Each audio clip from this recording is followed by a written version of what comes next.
Hello, everyone. We are excited to have you here today. We are going to be talking about our multi-tiered system of supports with the guidance document. So we have been working on this guidance document for probably a year now as we have transitioned to our focus being on MTSS. And so this has been ongoing work where we have collaborated with school districts, teachers, administrators, making sure that we were getting the most information that we could get from the district to provide that support to you. So this is the first part of our MTSS webinar series. This is part one of that. And we will be continuing this over the next 4 weeks. So with that, we are going to offer CEUs. The CEUs will be 0.5 CEUs. So we want to make sure that you are logging in, making sure that you are signing in, so we have your name to get that for you. Here is a list of the upcoming trainings. Today, of course, we're going over the guidance document. This is our introduction to the document for you. Next week, we will be doing parent-family support, deepening that understanding and how you can support your parents. The next week, on July 6th, will be how to support students at the Tier 1 level, because we know that that is going to be a big focus for our students coming back as we transition back to the schools. We've had, several months where our students have been out of school. So we know a lot of the support that they're going to receive is going to be at the Tier 1 level. And then we will wrap our webinar series up on July 13th with identifying students with the most need. So as far as session norms, we just want to make sure that everyone stays muted unless you're presenting.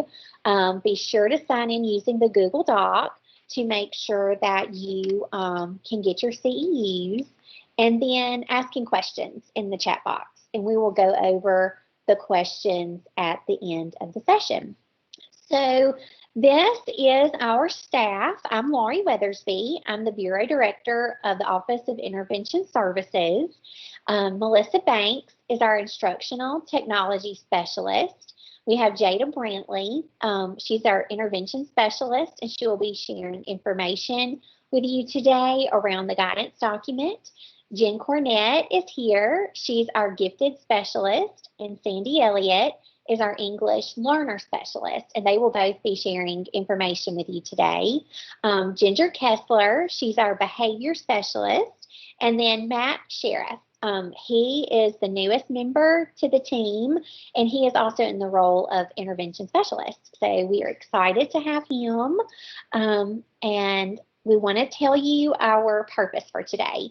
So we're definitely, like I mentioned, we're excited about our guidance document. We're going to go over the different components. We're going to break down the sections for you. So today you're really getting a snapshot of the document. So you'll get to see the pieces. We will be sending out the document through email. It is already on our website. So we want to make sure that you have that in your hands as we move forward. So today we will break down those sections. We will have an overview from Gifted. Our English learners will have an update, and then Section 17 is our newest section. So we added that in the last few weeks to address distance learning and how interventions can look as we provide that distance learning. And then, of course, we'll have a question and answer time at the end. Okay, so I'm going to turn it over to Jada as she starts us off looking at the document.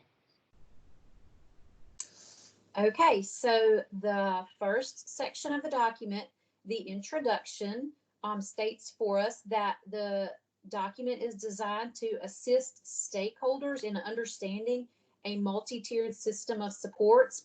And I think that piece is really important because we tried to create the document so that those who are new to MTSS and the intervention process could pick it up and just read through it and understand how to get going and how to put their wheels on the road and begin. It also the document will go into the essential components and define each essential component. It's to clarify the usefulness and value of MTSS, of course, in regard to student outcomes for behavior, academics, and social emotional.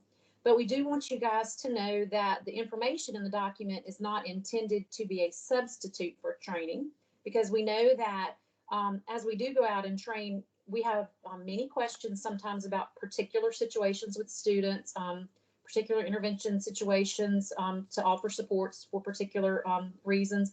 And a lot of times we say that things are gray. So it kind of depends what's going on. So, you know, you can't just take a document and put it in the place of training. So we do have trainings available, and you may contact our office to fill out a PD request form.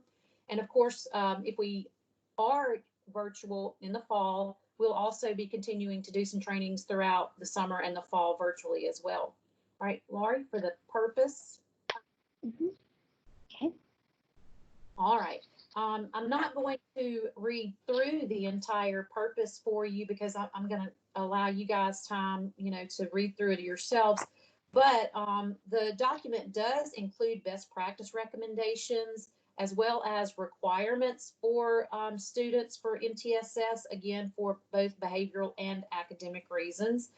Okay, let's go to what is MTSS. All right, so MTSS, of course, is an initialism for multi-tiered system of supports. More than one support can be in place for a student, depending on what that student needs. Sometimes they have academic supports in place as well as behavioral or social emotional. So just understanding that this is a multi-tiered system, including more than one support if necessary. And the definition of MTSS, Laurie? We do have a state definition for MTSS. So it's a multi-tiered system of supports. Well, multi-tiered system of supports is a framework. So when we go out and do trainings, we talk about our framework being flexible. So you'll see flexible, team-based decision-making. We make all decisions according to the data for all students. So any student can be in intervention or receive MTSS supports. Not just students who are struggling, but students who are advanced as well. All right. Laurie?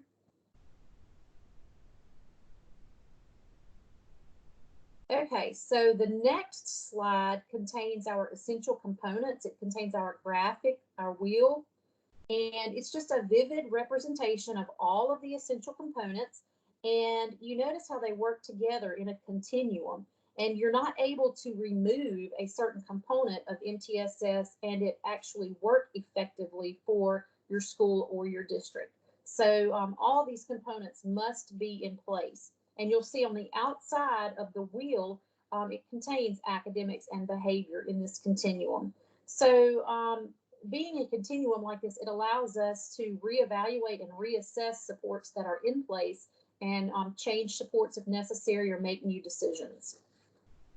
Okay, then we have the table of contents.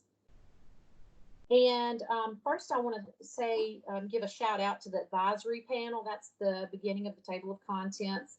I really appreciate their help and their input as we put together this document. We always like to have stakeholders who are out in the field to contribute. They did a great job.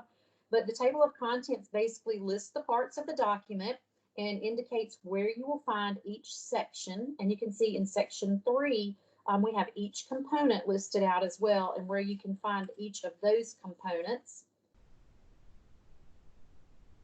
All right, so we have a couple of other slides containing shots of the table of contents. Again, this just helps you to understand where you can locate certain sections.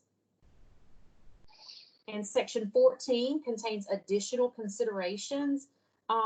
That's really good information as far as, you know, applying MTSS, for example, to students who are receiving gifted services or English learners. So that information is all in section 14 as well. And throughout the document, there are links, there are resource links throughout the document. However, we do have at the end of the document an additional pretty extensive list of resource links at the end. So there are links throughout as well as at the end. And we have a glossary of terms. So this is really helpful for not only just educators, but parents as well, because many times parents need some additional understanding of what certain terms mean. You know, they hear us say these terms in meetings, in our team meetings, and maybe they're confused about what they mean. So that's a really good section there for both educators and parents. All right, Laurie, when you, if you can move us on to section 1, the 3-tier instructional model.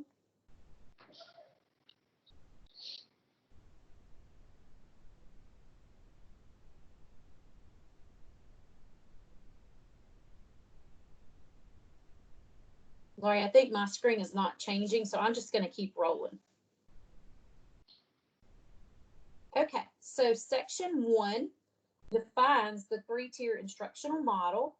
It introduces our state board policy. Of course, the 3-tier instructional model is a systematic approach to advanced learners, again, not just struggling learners, but to help those who are our advanced learners as well. Our policy is we are able to monitor the intervention process. That's why it is in policy. So all this information can be found here in this section. You can click on the actual policy and read the policy in its entirety. Section 2, Laurie. And we've kind of talked about the essential components a little bit as I've started talking, but I just want you to know that the components allow for design and redesign of services. Like I said, that's why they're in a continuum in the wheel. So section 2, again, has our components, and it says Mississippi MTSS for a reason, because we have our specific components that make up or our essential building blocks, basically, of MTSS. Some states have different components. And that's fluid as well. Some states have already included social emotional. We're creating social emotional competencies and framework as we speak. So those things can be added to as well. And some states might differ, like I said. Okay, section 3.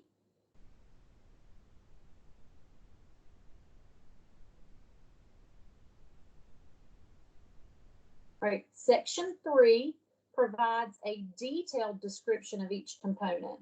It also contains some examples of leadership teams to give you an idea of who you might want to ask to be members of your leadership teams for both school level and district level.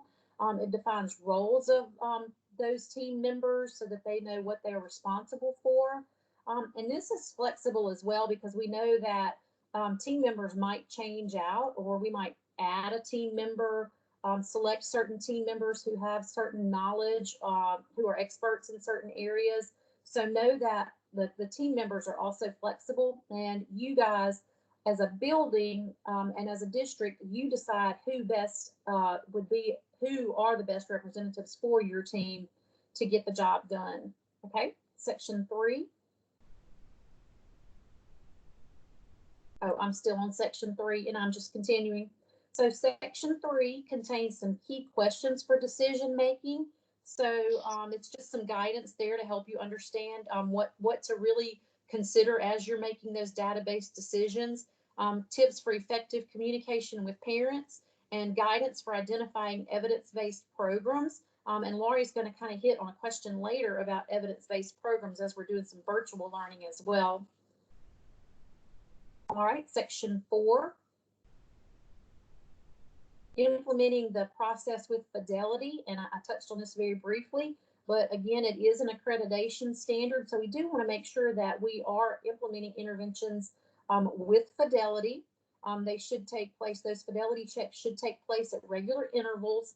And then a good resource to use to help make sure that we are following our rules of Fidelity yearly calendar really helps us to kind of do checks and balances. So some districts really like to create an MTSS calendar before the year starts so that they have on the calendar already when they're going to meet, just certain checkpoints to make sure that they're keeping up with, certain deadlines that are important. For example, those 20-day meetings that we have when we're in the buildings in the fall.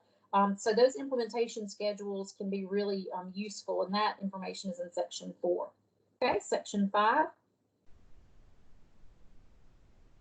Section 5 discusses high quality tier 1 core instruction, and that is really important, especially at this time, when we return to school. Since we left early in the spring, we're going to really have to have some good high quality instruction in place in our classrooms.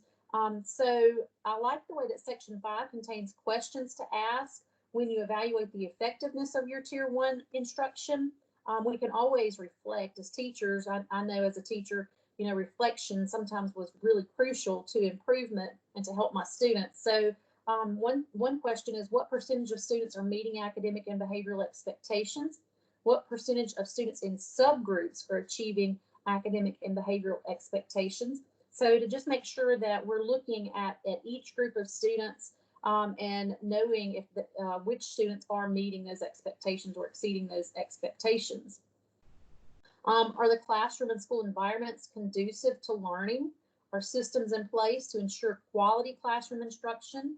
Is implementation of culturally responsive practices in place? So these are just all some very good reflective questions that are contained in our tier 1 core instruction section.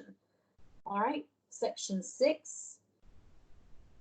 In section 6, we define tier 2 supplemental instruction. One thing that I really like about section 6 with the tier 2 instruction is that we have key instructional features of tier 2. This is a question that we get asked many times by many teachers, in many schools. What are some key instructional features of tier 2? Well, differentiating instruction for our different students, different subgroups if needed. Additional modeling is a good tier 2 strategy. Modeling by someone other than the classroom teacher. Multiple student responses, and then immediate feedback. Of course, that immediate feedback is very important at the tier 2 level. So that information is in section 6. So let's move on to section 7. And section 7 defines for you what tier 3 is, that intensive instruction. It gives information on how often to progress monitor, as well as the previous section gives information on progress monitoring for tier 2. Tier 3 also includes the information that you'll see on the slide for section 7 about recommendations for documented reviews. I just kind of wanted to point that out, that we have that in here for you, because that's a question that we get asked many times as well. Because it says cumulative documented review. That doesn't necessarily mean that interventions will stop at that point. Interventions may continue if they're being successful. So the fact that it says cumulative does not mean that this is a stopping point necessarily when you get to your 16 weeks. And then also it has that information on next steps and child find, because some students we know will continue to struggle even receiving that intensive instruction at the tier 3 level. Some students will need to have a MET meeting and will possibly go for some additional evaluations. So this section will tell you some of those next steps.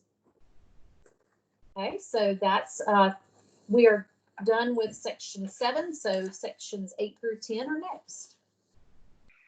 That's me. I'm going to cover sections 8 through 10.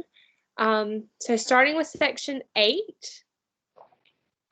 is in the document is behavior. And so behavior interventions, that tier process for behavior follows very much the academic side of interventions. It does include that tier 1, tier 2, and tier 3. So at tier 1, those are your broad school-wide expectations. It's set in a very positive tone tells students those expectations that we expect school-wide. Tier 2 includes interventions for those students who are still struggling with those Tier 1 supports. With us going back to school in the fall, I want to caution or very much encourage you guys as educators to really look for students who are having internalizing behaviors. So some of our students have been at home since March, essentially with some major issues and some major struggles. And so make sure we're looking for not just those externalizing behaviors that we would look for, but also those students who are having internalizing behaviors that can sometimes kind of fall through the cracks. Then there's Tier 3, and Tier 3 is just like with academics. It's those very intense behavioral interventions. We say 1 to 5% typically is what the students who are served at Tier 3. But it's really finding out what's the function of the behavior, what's the purpose behind it, and trying to address it from there. So Section 9 of the MTSS guidance document is for counselors. So we know that counselors are a huge part of this process, and there's some information in there for them. Anything from administering behavior screeners to providing those small groups or intensive one-on-one supports for our students. There's lots of good information in Section 9 for our counselors. And then Section 10 of the document, it talks about absenteeism. So we know that a student who misses more than 2 days of school in a semester is at risk for being chronically absent and missing what we need them to do, missing that academic instruction that we need them to do. So that Section 10 of our document contains a lot of information and a lot of good strategies for addressing absenteeism with our kids. Okay, sections 11 through 13, that's me. In Section 11, it deals with developing the IRP. The Literacy-Based Promotion Act requires that intensive reading instruction and intervention begin with students immediately following the identification of reading deficiency. Individual reading plans should be created for kindergarten and 1st through 3rd grade students with substantial reading deficiency. In Section 12, utilizing the document packet. The MTSS document packet was created to assist district schools and educators with the documentation and implementation of interventions, as well as the Literacy-Based Promotion Act. The packet provides the means to reflect on policies and practices at the classroom, school, and district level in order to continually improve student outcomes.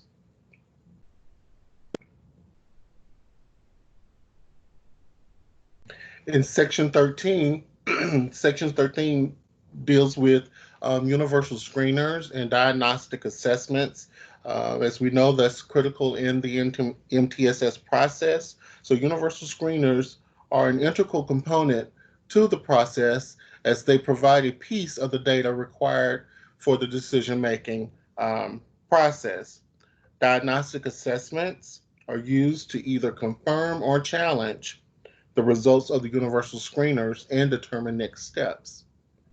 Students identified as at risk based on multiple pieces of data should be administered diagnostic or survey level assessments to determine specific intervention needs.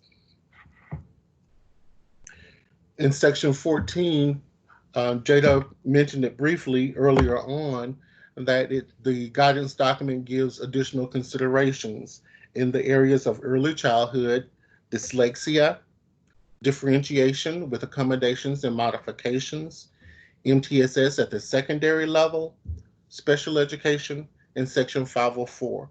And as mentioned before, in the additional consideration section, Section 14, it provides additional resources for guidance.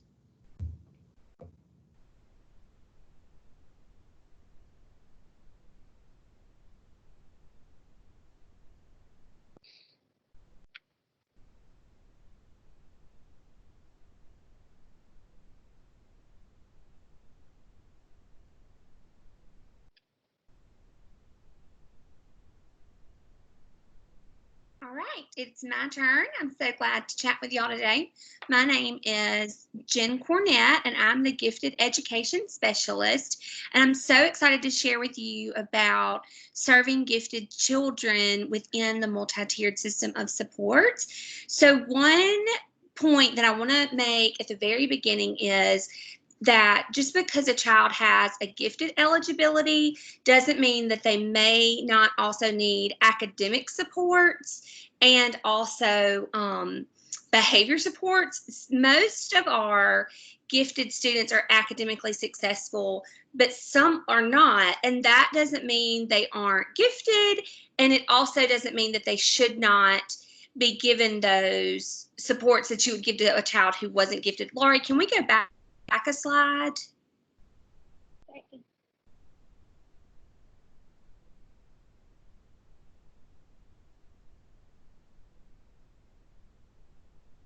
Oh, maybe it skipped 2 the first time. Okay, sorry about that.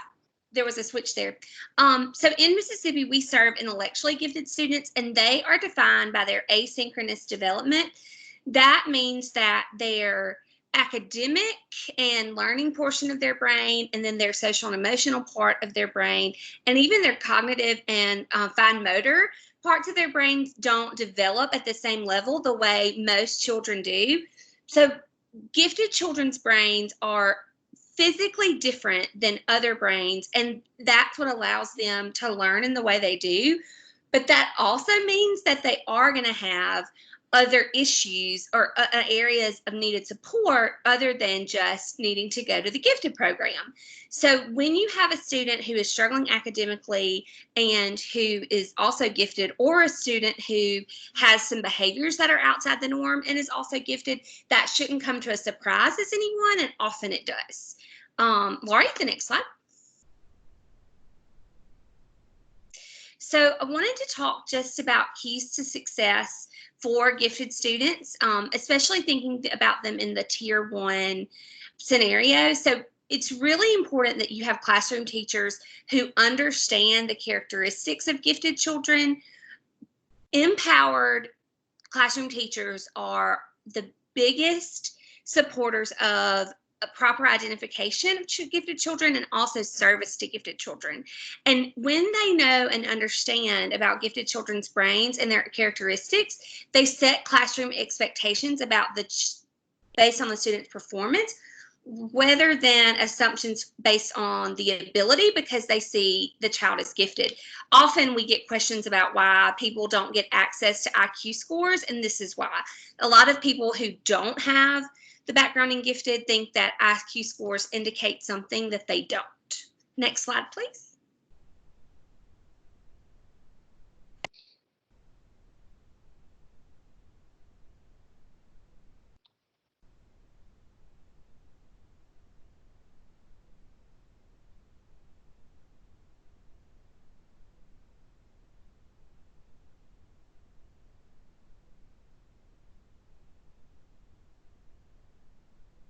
Can we have the next slide, Laurie?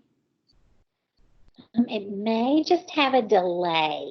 Okay, I wondered. I didn't know how long to wait. There it goes.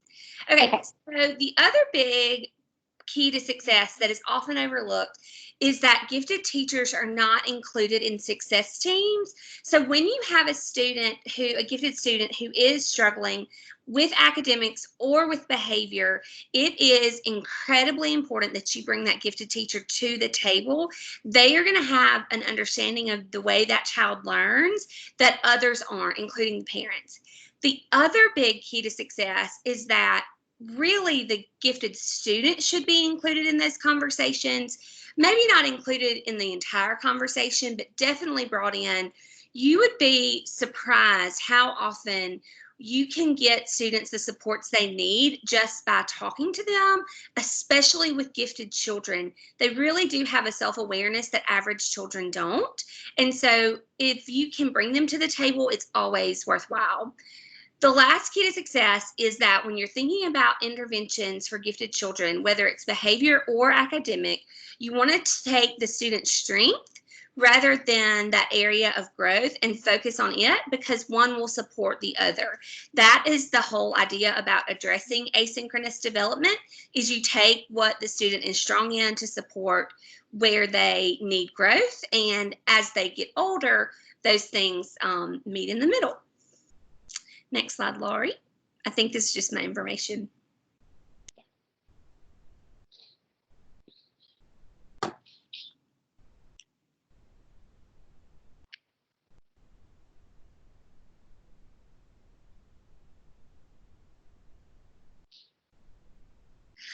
So this is just my email information, and yes, you're welcome to contact me about your own child. I'm not a parent. I have 2 puppies that do not listen to me, but I would be glad to talk to you about any aspect of giftedness, especially service to gifted children in our classrooms.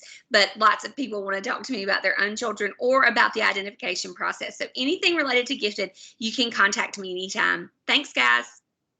Great. Thank you, Jen. Okay, Cindy. Okay, so the next section, Laura, you can go ahead and go to the next slide. I know it'll take a second, but I'm Sandy Elliott. I'm the English Learner Intervention Support Specialist for the department, and I serve students from pre-K to 12th grade. So just one thing to really keep in mind while this next slide is loading is that EL support should be provided at each of the tiers, and also that EL students should not be excluded from any tiered intervention support. I've heard that from a couple of people, and if anybody tells you that the ELs have to reach a certain level before you can put them in intervention, that's not correct. So we want to make sure that we're providing all students with the supports that they need at every level. Keep in mind too that at Tier 1, EL support should include the teacher implementation of best practices for supporting academic knowledge and language acquisition. So that's really important that we get our general education teachers that training on how to best serve their students. And in the MTSS guidance document, we have some links to some EL guidance documents for supporting ELs in both traditional school settings and in a distance learning setting. And then Laurie, once that other one loads, we can just go ahead and go on to the next slide. But what I want to talk about though briefly is those guidance documents. So the documents that are linked in the MTSS guidance document specific towards ELs are the MDE English Learner Guidelines, and that really has a specific section with specific strategies for general education teachers and EL teachers with good information to help support the instruction of your English learners at the Tier 1 level. It also goes into supporting ELs and considerations for ELs, as it is in this guidance document. What do we consider for supporting ELs? And I'll go into that a little bit in the next slide. We also have an MDE guidance document on extended distance learning for English learners.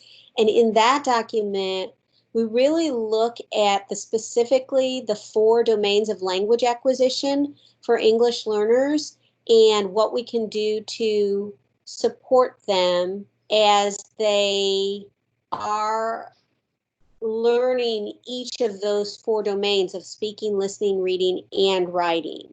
And it also goes into best practices and how do we adapt those best practices to meet the needs of English learners in a distance learning situation. How do we need to make the adjustments?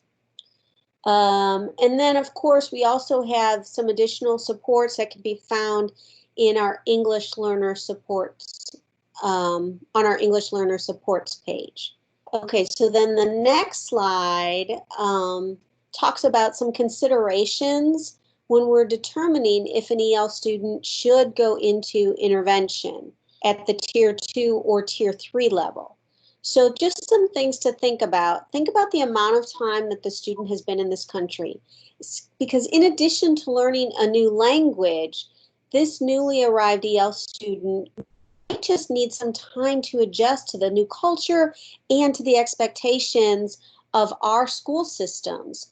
they may be coming from a very different school system. Some of our students come from very rural settings where they may have had school that is really all oral because they just don't have the materials to provide books and other materials to the students. Also consider the similarity or dissimilarity of their ethnic or national origin compared to that of the U.S. This should include the type and the amount of schooling that the child attended in their native school. We have many students who have come from an interrupted schooling situation, and we really want to keep that in mind. How we can best support them to bring up those needs. We may very well have somebody who is very intelligent but needs some basic skills in learning to read English, and that may be something that we provide at Tier 2 or Tier 3 level, depending on their grade level. We also want to consider their degree of language acquisition. Students with those lower levels of English proficiency are going to require more supports and scaffolds to support them in that content area learning, because we really want them to learn that complex content material. And also we want to make sure we consider utilizing all the important and relevant data that's available for the student. We want to use MAP scores and universal screener scores and benchmark scores, classroom grades, and English language proficiency scores. Now, I do know that for this coming school year, many of these scores are not available, so we're going to have to adapt. We are working on providing some information to you on, especially for those students who were not tested on the English language proficiency test. We're going to be providing a checklist to help you to get all teachers to work together to really help determine what proficiency level that student is at. And we'll be introducing that in the next coming weeks. And that's all for me, I think, Lori. So if you have any questions, please put them in the chat and we'll be happy to answer them for you. Great. Thank you, Sandy. So we're just going to quickly go over section 15 and 16. So section 15 is around scheduling your intervention time. So just remembering to be flexible, especially in this time that we're in, that knowing that it's going to look very different when we return in the fall. So giving yourself some leeway with that and having some flexibility with how you do schedule your intervention time. And that will be something that we'll continue to focus on as we progress throughout the series. Section 16 is around MTSS and diversity. A properly developed and implemented MTSS meets the diverse needs of all of our learners. And so along with section 15, this will be something that we will continue to address and provide information as we go throughout the series. Okay, so section 17, like I said earlier, is our newest section. It is around addressing interventions through distance learning. And so we know that this is our biggest area of concern. You know, what is it going to look like in the fall? So this is some guidance that we have put together to support you, knowing that it's going to take collaboration. We as interventionists are going to have to work with our families. We have to keep in mind that, you know, they have their busy schedules. Moms and dads may be working during the day. And so the only time that they can do that work is in the evenings. So communication is going to be key throughout this whole process.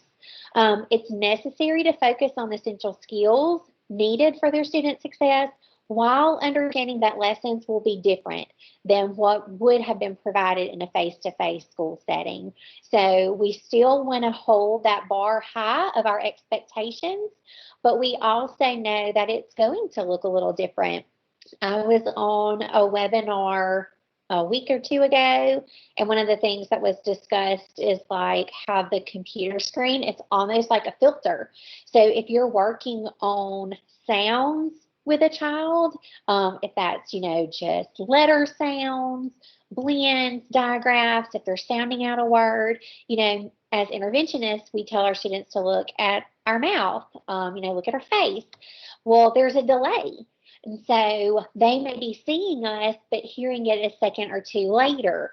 So that's something for us to think about as we are providing those interventions. So like I said, we still want to have our high expectations, but we do know that there's going to need to be some adjustment there. With some fine tuning of daily routines and being creative, intervention lessons may occur while other family activities are occurring. For me, my personal child, he's going into the 3rd grade. He will be working at the kitchen table while I'm taking care of things in the kitchen. So his learning is having to occur while I'm taking care of other things in the household. So part of that goes along with that flexibility. If the family schedules make it too stressful for parents and educators to connect during the day, having those flexible hours in the evening. Parents may not be able to talk or address things during the day while they're working. They may need to be able to reach out to the teacher or the interventionist during evening hours. And so that's going to take some flexibility, on our end as the professionals. Keeping in mind that the goal is to continue their skill building, which requires their motivation and dedication of the entire family and the school staff. Interventions should be stress-free learning time for them.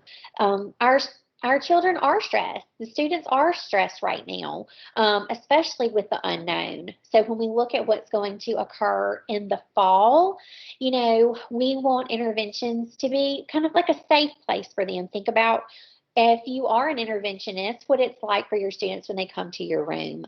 Usually when you go pick up your children from their classroom, they're so excited to see you. They're ready to come to the intervention room and have that time with you because they're working on their level and they're getting that one-on-one and small group support that they need from you. So let's keep that in mind as we're providing interventions through distance learning. And this could be exciting for them. They're going to get to see their interventionist or teacher through the computer. So try to come up with some ways to make it engaging for them and exciting for them. This is an unprecedented time where we must be flexible and creative. That's going to be the best way to get our interventions to our students in Mississippi. And that may mean we have to reach out. I'm on a lot of calls with other states trying to see, what are you doing? How do you plan on rolling out interventions in the fall? Because we want to get the best ideas so we can share them with you. The key is to ensure that the students are continuing to receive the support that they need to be successful. We know there's going to be a learning gap in the fall. So what systems and structures are we going to put in place to help them be successful? And that's the question, and that's what we want to help you with. And so it's going to take planning, and it's going to take that good communication between home and school. So when we look at identifying students that have the most need, this is going to be the focus area of our 4th series or 4th webinar in the series. But you see here, this is part of that we included in our guidance document. We can identify our students with a diagnostic assessment.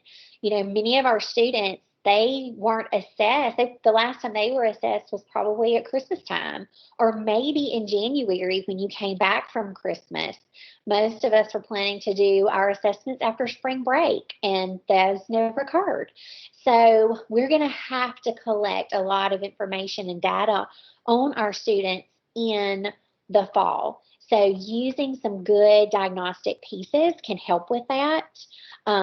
And the information that is gathered, it should identify some specific gaps that the student is exhibiting and provide information on that deficit area. That's what you're looking for with a diagnostic piece. It's almost like taking the information that you get from a universal screener and then digging into that to find those specific deficit areas. So what can interventions look like during this process? So essentially, we've identified 3 possible scenarios. In one of those, it's in-person learning. So that is going to be August gets here, we return to school, and interventions proceed as normal as they can be.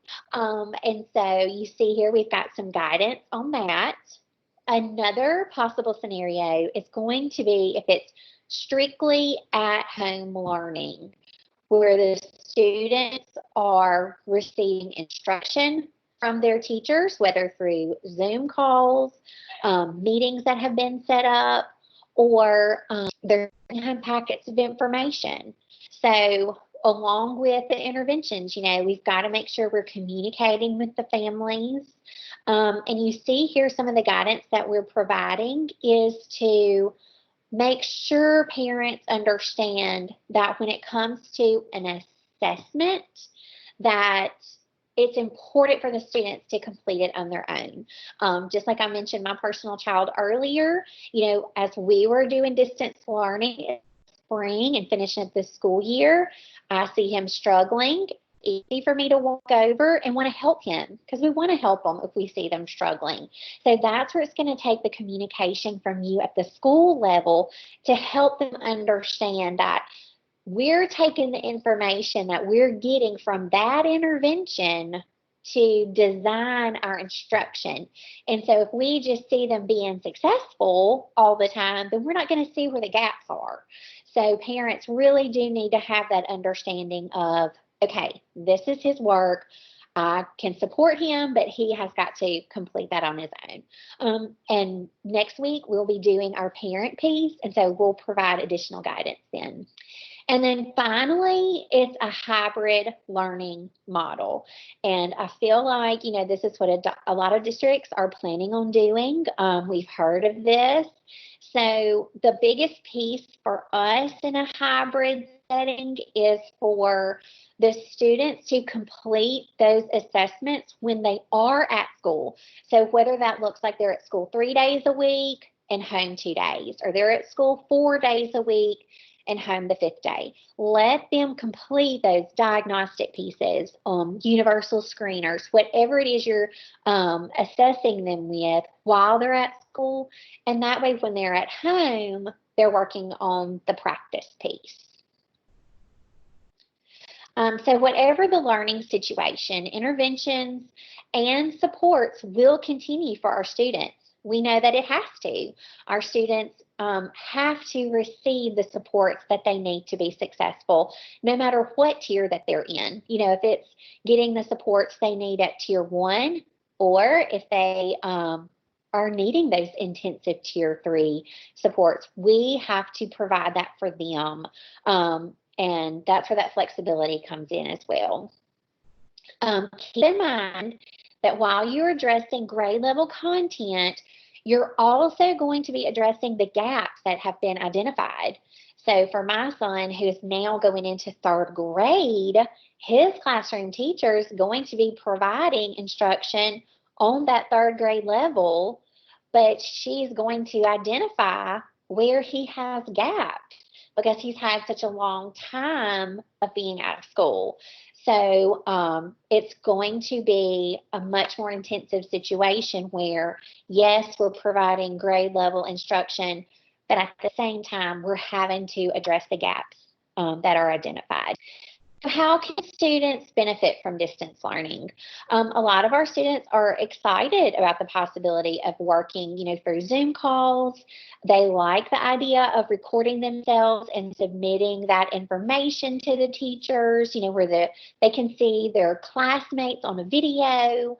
So some of that part, that's exciting for them. But this is also a time where we can make the foundation stronger for our students using that blended strategy of grade appropriate work and filling in the gaps along the way. And also, if we are in a hybrid setting, where they're still getting that good face-to-face time with the teacher, but also getting to use the technology piece as well, which a lot of them really like.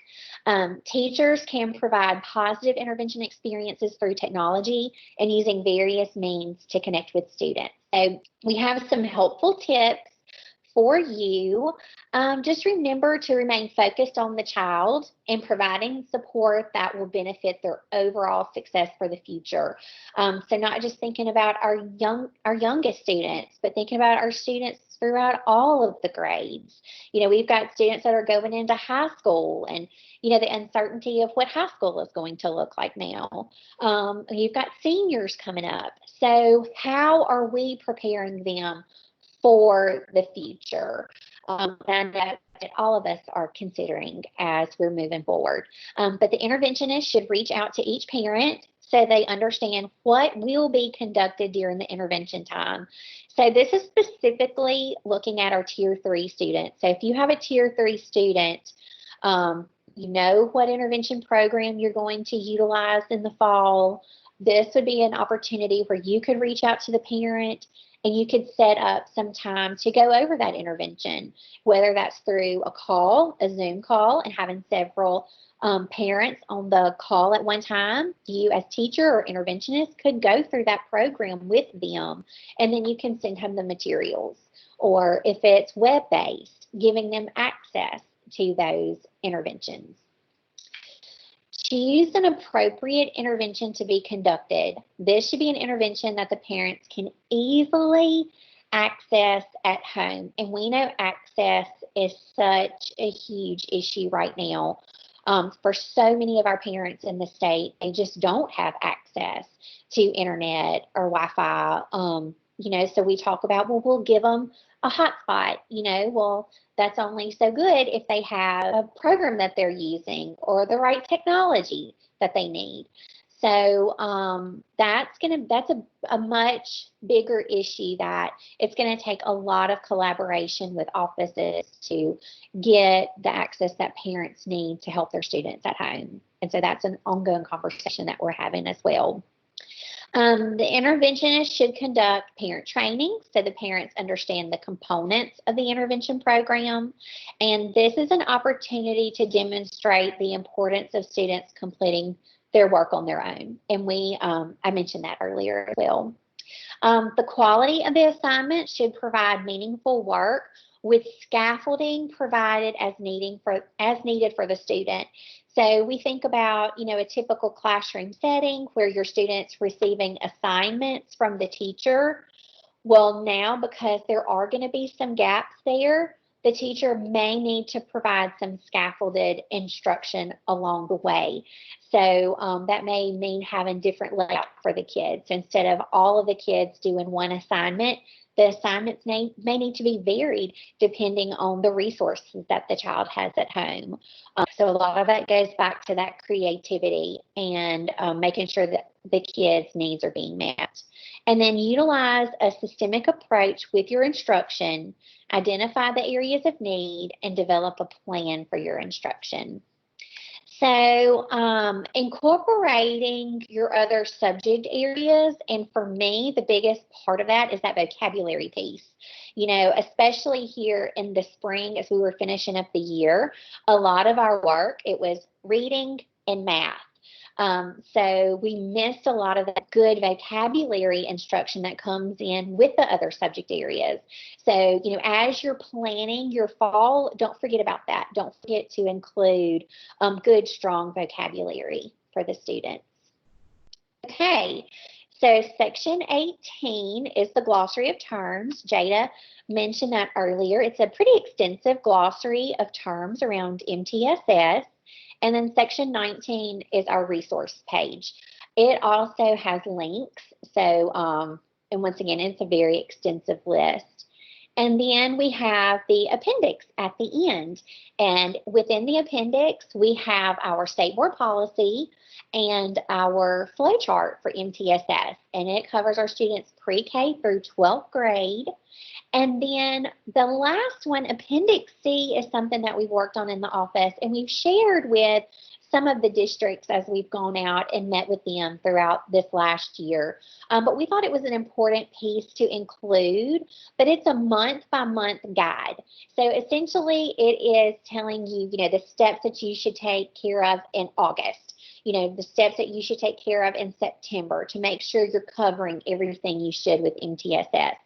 A lot of districts do their own month-by-month guide, but if your district does not, it can give you a starting point. It can give you a place to have those conversations get started. Okay, so I'm going to stop sharing my screen, and we're going to answer some questions. Let's see if I can get the questions pulled up. Okay, so I'm just going to go through the questions, and if any of my team members have anything to add to that, as I'm just reading the questions and giving my response, y'all chime in, please. So the first one, and this is just kind of restating what we said. So we want to do the testing at the school and not at home. We want to make sure that we're able to get a hold of the parents and explain the process. So yes, that's right. If you have students at school in that hybrid setting, you want to make sure that the testing that you're completing is completed while they're on campus. And that just helps with the fidelity, because that way they're completing it on their own. If they are in a situation where it's strictly at-home learning, then that's where you want to have that instruction time built in with the parents, so they understand how important it is for them, for the students to answer the questions on their own. Okay, so the next question. So do the interventions still have to be research-based? Yes, they need to be research-based and evidence-based, and we've really shifted towards that term, evidence-based. You can go to What Works Clearinghouse. They have additional guidance on that. Keep in mind, when we say evidence-based, a lot of times we think, yes, it has to be that strong evidence that's provided when we do go to a resource like What Works Clearinghouse. But also, your teachers have years and years of research where they know if a program is effective with their students. So you have evidence built in with that as well. Jada, did you have anything you wanted to add to that one? Make sure we get all of our information in there.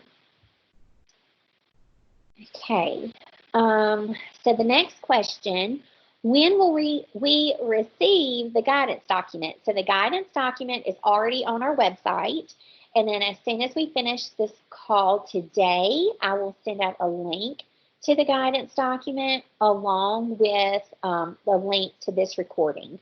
So you'll have access to both of those. The next question, are there going to be trainings for parents on intervention? So not at this time. Our office is not going to conduct any specific parent trainings. We do, however, recommend that the districts train their parents on the intervention that they're going to be using. So we have so many different programs that are utilized in the state. So we do feel like it would be beneficial, and it doesn't have to be a district-wide training. It could be the interventionist training her parents or his parents. So they are sure and clear on how to provide the intervention the way they need to. Okay. The next question, are all MTSS meeting requirements and timelines and required progress monitoring the same, or is there some flexibility? Okay, so we want you to keep it as close to the recommendation as what you can. But we've said many times today that we want you to have that flexibility. So be flexible. You have flexibility within that. If it's a tier 3 student and you cannot progress monitor them every week, but you can every other week, then that's okay. Do what you can. You do have flexibility built into that. Okay. For students on behavior tiers, should we be using these documents in the same manner as we use them for academic interventions? Okay, I'm going to let Ginger answer that one. So the answer is yes. The documentation packet is designed to document both the academic and the behavioral needs. So if you have a student in the tier process for behavior, you would still use that same documentation packet. Okay, thank you, Ginger. Okay, just a few more questions. Just wondering if we use a program like Phonics First, how to maintain validity if parents will implement some of the components. Okay, and so that is a concern that we have as well. You know, we do have many different types of programs that we use for intervention. Some of them are face-to-face and some of them are online. And so how are we going to ensure that the parents are delivering it with validity, and if the students are, you know, answering it the way, you know, where we know that it's truly their work. So that's why it's just that communication piece is so important. So remember to communicate that importance with parents. And then, you know, as we move on through the next few weeks, that's something that we will continue to address. Okay, so what about the first 20-day meetings? Will there be updated guidelines? So as of right now, we haven't heard of any change in the meeting date, but as we get closer, we'll continue to watch that and we'll give you that information as soon as we get it. But as of right now, no one has mentioned changing that. And then the last question, will home behaviors be included in behavior goals if the district uses a hybrid schedule? So I know behavior goals, they can include behavior goals to support parents. You know, if parents are needing some assistance at home, they could definitely work with their behavior specialist at the school or the district level.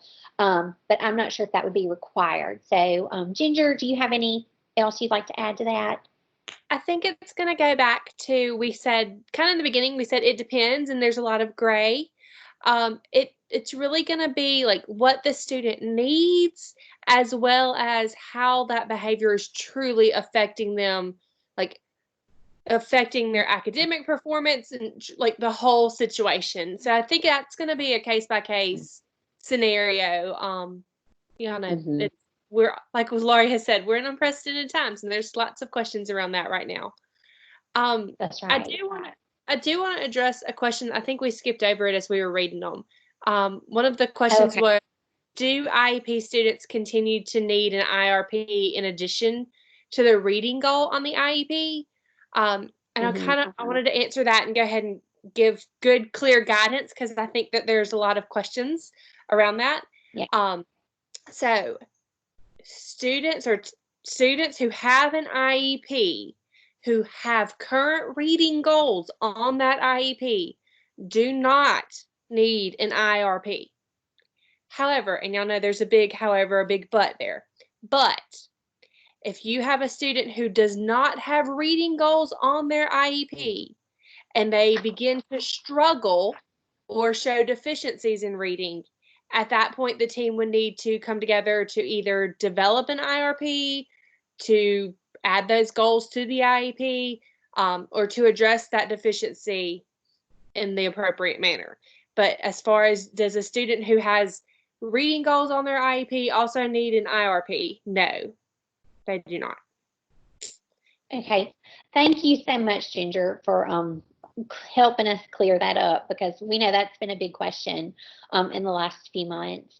Do any of the other team members have anything that they wanted to add before we wrap up? Okay. So finally, we have an assignment. We'll have an assignment at the end of each of our webinars. And it's just, for this week, it's a brief, short video. So we want you to watch that video. She's an amazing young lady in Tennessee. She is an interventionist. And so she has great insight to kind of like how interventions look in her building. And so we have that link. If you did not receive that link, I can send that to you because all the information is there. So if you need that, let me know. And before we leave, just remember to be flexible, be open and honest with parents. We have to be honest with them and let them know, if we don't know what it's going to look like in August, then let them know, we're still working, we're figuring it out, but as soon as we know, we'll let you know. And establish good communication. Parents want to hear from you. They want to hear from the classroom teacher. They want to hear from that interventionist that works closely with their child. So make sure that you've got that good communication there. And it's new ground for everyone. We are all trying to navigate this together. Thank you for everything you do, to support our students in Mississippi. And I think that is everything. So have a great week, and we will see you again next week. All right, thank you. Bye-bye.